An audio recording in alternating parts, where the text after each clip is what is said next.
Hello दोस्तों, कैसे हैं आप सब। आई होप आप सब अच्छे होंगे। तो दोस्तों, आज के सेशन में हम आप लोगों से बात करने वाले हैं पॉलीटेक्निक सेकेंड सेमेस्टर में बेसिक इलेक्ट्रिकल इंजीनियरिंग से बनने वाले सारे इंपॉर्टेंट क्वेश्चंस को मैं डिस्कस करने वाला हूं। ठीक है दोस्तों, आई होप आज के सेशन में आप लोग किसी भी प्रकार की दिक्कत नहीं होगी, क्योंकि चीजें आप लोग कंप्लीट हो चुकी हैं। ठीक है दोस्तों, आपके एग्जाम में जो भी चीजें बनेंगी, जो भी इंपॉर्टेंट क्वेश्चंस बनेंगे या फिर जो भी क्वेश्चंस आपके एग्जाम में या पेपर में आने वाले हैं, वो सारे क्वेश्चन जो होंगे यहीं से देखने को मिल जाएंगे। ठीक है, तो पूरे लेक्चर को या पूरे सेशन को बहुत ही ध्यान से समझना है और देखना है कि हमारे एग्जाम में आखिर क्वेश्चन क्या बन सकता है। ठीक है, पॉसिबिलिटी तो यही रहेगी दोस्तों कि 100% यही सारे क्वेश्चंस बनेंगे। अगर कुछ अलग होता है, बेसिकली सिलेबस से अलग तो होगा ही नहीं, तो यहीं से क्वेश्चन बनेगा मेरे भाई। चलेगा, क्वेश्चन को स्टार्ट करते हैं। और क्वेश्चन को स्टार्ट करने से पहले आप लोगों से एक छोटा सा रिक्वेस्ट करेंगे कि जो भी स्टूडेंट्स अभी तक चैनल पे नए हैं भाई, चैनल को सब्सक्राइब करेंगे और बेल आइकन को ही प्रेस करेंगे।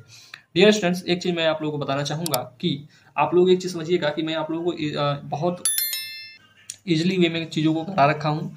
जो भी स्टूडेंट्स अभी तक चीज़ों को नहीं देखे हैं, अगर लगता है उनको कि नहीं मैं कंप्लीट कर पाऊंगा 4-5 दिन में चीज़ें, तो आप लोग स्टडी मेगा पॉइंट के ऑफिशियल ऐप पे जाके अपना क्लास को इनरोल कर सकते हो। कोर्स की फीस की मैं बात करना चाहूँगा, फिर से वही 99 रुपये में आप लोग कंप्लीट कोर्स कर पाओगे।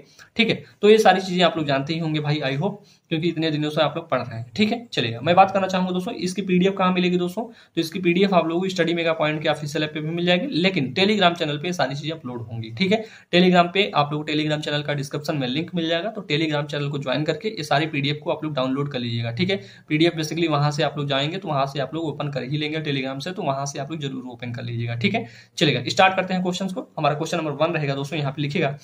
क्वेश्चन नंबर 1 रहेगा चालक पदार्थों के प्रतिरोध व प्रतिरोधकता को परिभाषित कीजिए। यानी चालक पदार्थ क्या है दोस्तों। ठीक है, चालक पदार्थों के प्रतिरोध यानी मटेरियल जो है दोस्तों, उसके प्रतिरोध जो है दोस्तों, बेसिकली यहाँ प्रतिरोध और प्रतिरोधकता की परिभाषा पूछी गई है और मात्रक भी पूछा गया है। ठीक है, इसके मात्रक भी लिखिए। ठीक, प्रतिरोध मैंने बता ही रखा है, प्रतिरोधकता भी मैंने बता ही रखा है। ठीक है, नेक्स्ट क्वेश्चन रहेगा ओम के नियम को परिभाषित कीजिए दोस्तों।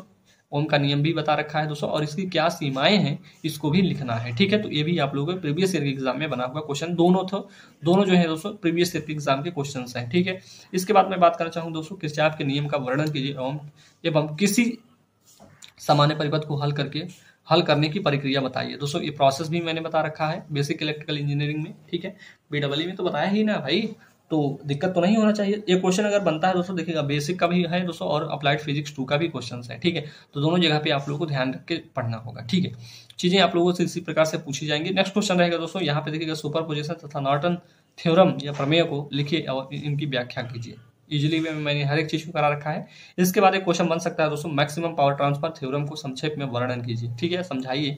तो मैक्सिमम पावर ट्रांसफर थ्योरम को मैंने बताया है दोस्तों, किस प्रकार से होता है ये भी मैंने बताया है। ठीक है, तो नॉर्टन थ्योरम देखिएगा और थेवेनिन थ्योरम को भी देख के जाइएगा मेरे भाई। ठीक है, थेवेनिन थ्योरम को भी देख के जाइएगा, थेवेनिन भी आप लोगों के लिए इंपॉर्टेंट रहेगा। ठीक है, देखिएगा सुपरपोजिशन, नॉर्टन और मैक्सिमम पावर, चारों थ्योरम्स का आप लोगों को देख के जाना है। यहाँ पे बेसिकली मैंने थेवेनिन को नहीं लिया है, नॉर्टन को ले लिया है। क्वेश्चन पूछा जा सकता है, थेवेनिन भी आप लोग देख के जाइएगा, क्योंकि 4 ही तो है मेरे भाई। ठीक है, अगला क्वेश्चन मैं बात करूंगा दोस्तों, यहाँ पे आश्रित स्रोत को परिभाषित कीजिए। ठीक है, आश्रित स्रोत क्या है ये बता रखा है मैंने दोस्तों। नेक्स्ट क्वेश्चन रहेगा वोल्टेज सोर्स क्या है, इसकी प्रतीक और तथा ग्राफ भी खींचिए। ये भी आप लोग वोल्टेज सोर्स और करंट सोर्स को तो मैंने कंप्लीटली ही बता रखा है, तो यहाँ पे दिक्कत नहीं होना चाहिए। यहाँ फिर से लिखा गया वोल्टेज सोर्स तथा करंट सोर्स से क्या समझते हैं, इनका रूपांतरण किस प्रकार से किया जाता है। ठीक है, कन्वर्जन भी पूछा जा सकता है। ठीक है, नेक्स्ट क्वेश्चन रहेगा दोस्तों, फैराडे के नियमों को लिखिए तथा लेंज के नियम को परिभाषित कीजिए। ठीक है, यानी जब भी पूछा जाएगा दोस्तों फैराडे के नियम के साथ साथ लेंज का नियम भी पूछा जा सकता है, तो दोनों चीजें आप लोग तैयार कर लीजिए, क्योंकि दोस्तों जो फैराडे का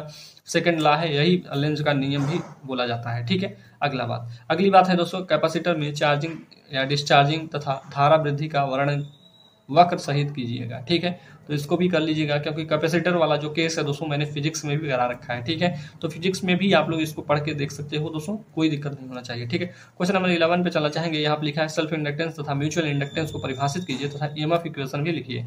जब मैंने सेल्फ इंडक्टेंस बताया था दोस्तों और म्यूचुअल इंडक्टेंस बताया था, तो इसका इक्वेशन भी मैंने बताया था कि इसका इक्वेशन भी आप लोग याद रखिएगा। ठीक है, निम्न पर टिप्पणी लिखिएगा दोस्तों। टिप्पणी तो आप लोगों से आप पूछी ही जाएगी, इस बात को ध्यान रखिए। बीडब्ल्यू में आप लोगों से टिप्पणी 100% पूछी जाएगी, चाहे आप लोगों से एमएफ रहेगा, चाहे फ्लक्स रहेगा, रिलक्टेंस रहेगा और परमेबिलिटी, ये सारे जो है दोस्तों पूछे जा सकते हैं। ठीक है, तो देखिए एग्जामिनर के ऊपर डिपेंड करेगा क्या क्या चीजें पूछती हैं, लेकिन हमारे तरफ से सारी चीजें तैयार होनी चाहिए। ठीक है, इसके बाद हमारा सबसे मोस्ट इंपॉर्टेंट बैटरी से जो बनने वाला क्वेश्चन होता है, निकल कैडमियम बैटरी की कार्यविधि का वर्णन कीजिए तथा इसकी परिसीमाओं का उल्लेख कीजिए। ठीक है, तो निकिल कैडमियम बैटरी को आप लोग कंस्ट्रक्शन वगैरह सारी चीज़ों को देख के जाना होगा, ठीक है।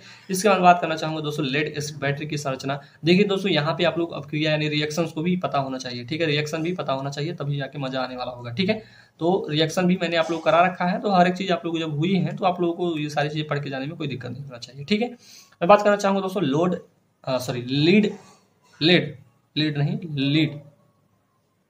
लेड एसिड है, ठीक है। लेड एसिड यानी सीसा संचायक बैटरी की बात की जाए, लेड एसिड बैटरी की संरचना तथा कार्यविधि का वर्णन कीजिए और इसके एप्लीकेशन भी लिखने हैं, ठीक है। तो इतनी चीजें हो जाएंगी या नहीं हो जाएंगी बताइएगा। तो दोस्तों इसे ध्यान रखिएगा, मैं बोलना चाह रहा हूँ क्या, इसका मतलब आप लोगों को पता होना चाहिए, ठीक है। लेड एसिड बैटरी के बारे में आप लोगों को बताया है, इसका देखिए रिएक्शन भी बताना है दोस्तों। और एक चीज और समझिएगा कि एप्लीकेशन कहाँ कहाँ पे किया जाता है, ये भी आप लोग को लिखना है, ठीक है। मैं बात करूंगा दोस्तों यहाँ पे अनुरक्षण रहित यानी फ्री मेंटेनेंस बैटरी के बारे में पूछा था, या बोला था, लिखवाया था थोड़ा बहुत, इसके बारे में लिखिएगा एवं सीमाएं भी लिखना है, ठीक है। उसके बाद नेक्स्ट क्वेश्चन रहेगा बैटरी की क्षमता तथा दक्षता से क्या अभिप्राय है।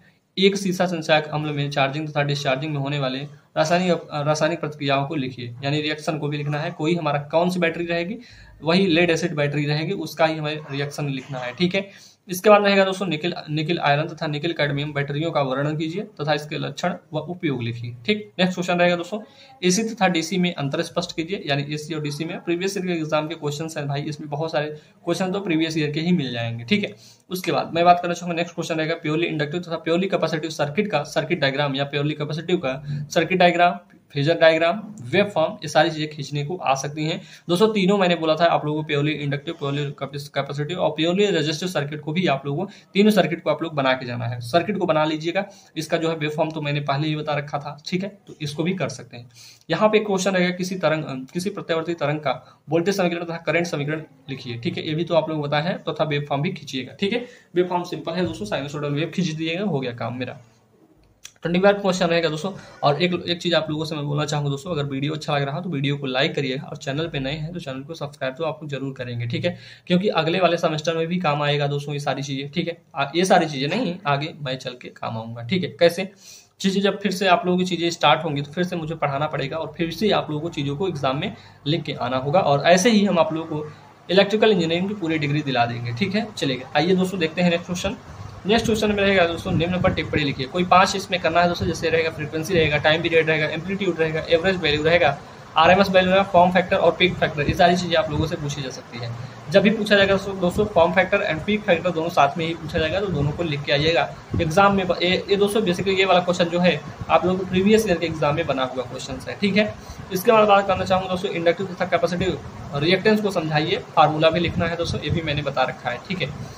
इसके बाद हमारा क्वेश्चन रहेगा दोस्तों आरएल सीरीज सर्किट को समझाइए, समीकरण लिखिए तथा फेजर डायग्राम भी खींचिएगा, ठीक है। आरसी सीरीज सर्किट को भी मैंने बताया था दोस्तों, इसका फेजर डायग्राम भी बताया था किस प्रकार से इसका फेजर डायग्राम खींचा जाता है, ठीक है।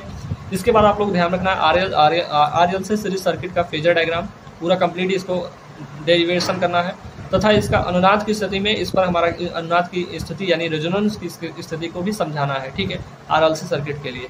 उसके बाद हमारा नेक्स्ट क्वेश्चन फिर से बन जाएगा दोस्तों निम्न पर टिप्पणी लिखिएगा, और उसके बाद रहेगा क्या रहेगा टिप्पणी में, क्या रहेगा कंडक्टेंस रहेगा दोस्तों, ससेप्टेंस रहेगा और इम्पीडेंस रहेगा, ठीक है, इम्पीडेंस भी रहेगा। और इन सभी के क्या करना है, मात्रक भी लिखना है, यूनिट भी आप लोगों को पता होनी चाहिए, ठीक है। इसके बाद हमारे क्वेश्चन जो बनते हैं दोस्तों थर्मल पावर प्लांट का आरेख बनाइए एवं उसके सभी उपकरणों के नाम लिखिए। उसके बाद एक क्वेश्चन और बन सकता है दोस्तों, ये हमारा लास्ट चैप्टर है, ठीक है, न्यूक्लियर पावर प्लांट का ब्लॉक डायग्राम बनाइए तथा सभी भागों के नाम लिखिए, सभी के नाम लिखिए, ठीक है। तो इतने सारे क्वेश्चंस आप लोगों को बेसिक इलेक्ट्रिकल इंजीनियरिंग में बन सकते हैं दोस्तों, ठीक है। बीडब्ल्यू के सारे इंपॉर्टेंट क्वेश्चन थे, यहाँ से आप लोगों को हर एक क्वेश्चन को तैयार कर लेना है दोस्तों। यहाँ पे मैं बात करूँगा 25 क्वेश्चन है, मान लीजिए 25 क्वेश्चन है, 25 क्वेश्चन में अगर आप लोग 5 नहीं भाई 10 क्वेश्चन डेली याद करिए, ठीक है, डेली तैयार करिए।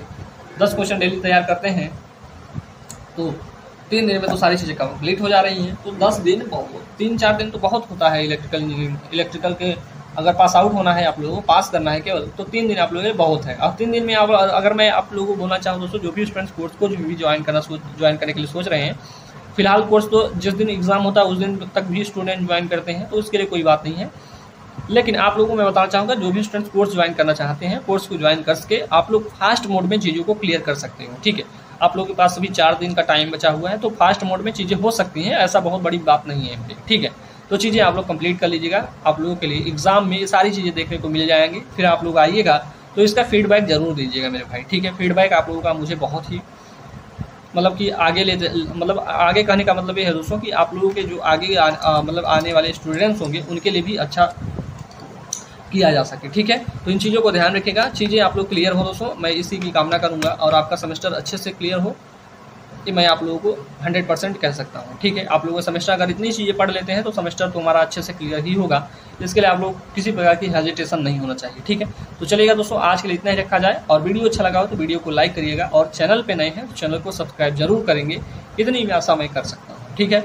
चलिएगा दोस्तों, कोई भी डाउट होगा आप लोग स्टडी मेगा पॉइंट के ऑफिशियल ऐप पे जाके आप लोग डाउट को लिख दीजिएगा, मैं आप लोगों का डाउट जो है अच्छे से समझ जाऊंगा, ठीक है, और उसका जो है सोल्यूशन देने की कोशिश करूंगा। 100% मेरा एफर्ट रहता है दोस्तों, कोशिश रहती है कि सभी स्टूडेंट्स का कमेंट जो है दोस्तों देख पाऊँ और समझ पाऊँ कि क्या बोलना चाह रहे हैं। बहुत सारे स्टूडेंट्स सजेस्ट भी करते हैं और बहुत सारे स्टूडेंट्स ये भी कहते हैं कि आपको पढ़ाने का तरीका भी नहीं पता है। तो चीज़ें देखिएगा बैलेंस कंडीशन में रहेंगी तभी तो रहेगा मेरे भाई। अगर मेरी आलोचनाएं नहीं होंगी तो आगे नहीं बढ़ पाऊंगा, ठीक है। देखिएगा, हमारे जो लोकतंत्र है दोस्तों, इसमें आलोचनाएं हमारी होनी चाहिए, ठीक है। अगर आलोचनाएं नहीं होंगी दोस्तों तो आप लोग आगे नहीं बढ़ पाओगे। अगर किसी को बर्बाद करना है दोस्तों तो उसकी भर के तारीफें कर दीजिए तो कम्प्लीटली बर्बाद हो जाएगा। कोई आपके जो क्लास का टॉपर स्टूडेंट हो, ठीक है, उससे उससे उसके जाके उसके सामने ही बहुत सारा उसका तारीफ कर दीजिएगा कि आप ऐसे हो, आप ऐसे हो, इसमें आप पढ़ने में इतना हो, उसमें ऐसे इतना हो, आप नहीं पढ़ोगे तभी क्लियर हो जाएगा। ये सारी चीज़ें उसके सामने जाके बोल दीजिए, ठीक है। वो अपने आप बर्बाद हो जाएगा, बोलेगा चलिए ठीक है, सारे स्टूडेंट सारे लड़के मानते ही हैं मैं पढ़ने में बहुत तेज हूँ, तो मैं पढ़ के ही क्या करूँगा। चलिएगा, कोई बात नहीं, आगे चल के पढ़ लेंगे, आगे चल के पढ़ लेंगे। आगे चल के वो ऐसा हो जाएगा कि उसका बैक लग जाएगा, फिर बोलेगा और सारे स्टूडेंट्स हंसेंगे कि देखिएगा कितना पढ़ने वाला अच्छा लड़का था, बैक लग गया बेचारे का, ठीक है। कोई बात नहीं मेरे भाई। तो चलेगा दोस्तों, ये बातें आप लोग क्लियर कर लीजिएगा, ठीक है। जहाँ पे भी आप लोग डाउट होगा, इसका जो PDF होगा टेलीग्राम पे मिल जाएगा। तो चलिएगा, आज के लिए इतना ही रखेंगे, मिलते हैं आप लोगों से किसी और वीडियो के साथ। तब तक के लिए जय हिंद, जय भारत।